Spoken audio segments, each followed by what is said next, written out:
Imagine yourself with a 10-year-old son, and all he wants to do is go fishing with you.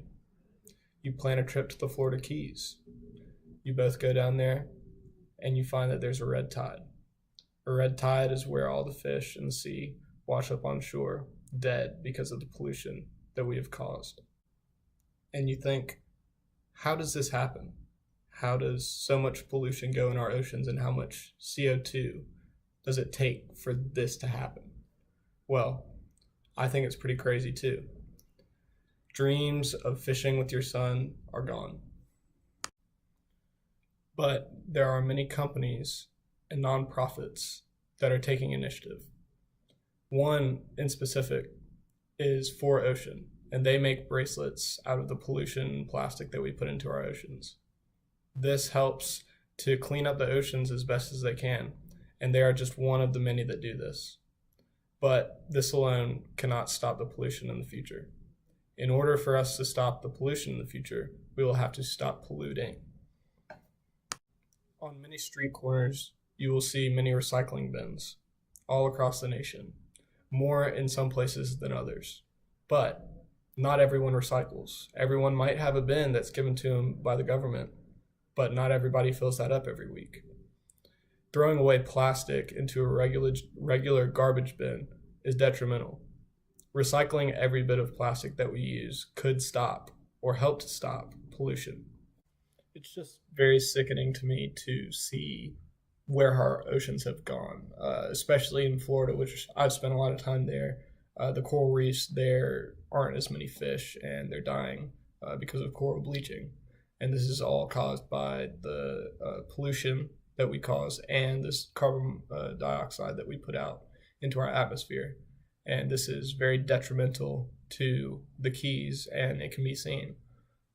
So now I'm going to go into the multiple ways that we can stop this and the tangible effects that we can do to stop the pollution. Now, there are a few tangible things that we can do to help stop pollution. First off is to stop polluting, which I've already said. This will help to reduce the plastic that we are putting in so that we can get out all the other plastic.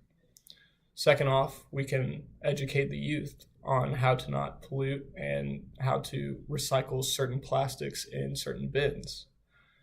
This will help to make the job of the recycling plants easier. It will make their job easier because it will already be sorted in the right way, and they can go ahead and compress that and make other things out of that plastic. Third, I think one of the main things that we can do is to increase fines of pollution. A lot of people may not like this or find this to be a good idea, but that would help solve the issue of people polluting as much, because they know the risk of polluting is a lot greater than the $250 fines or $100 fines that you find on the side of the road, because the pollution that we put on the earth will eventually make its way into the ocean. These steps could help the future of our kids. We have the opportunity of having our oceans. I can remember 10 years ago when I was younger going fishing, and there was not as much pollution or red tides or any of the effects. It wasn't present then. So in order for the kids coming up that are really young right now, in order for them to have a good experience with the ocean and say fish or do anything like that, to give them that beauty, we have to stop polluting. And this is very key, and the future generations are depending on us to preserve this earth for them. And they deserve that just as much as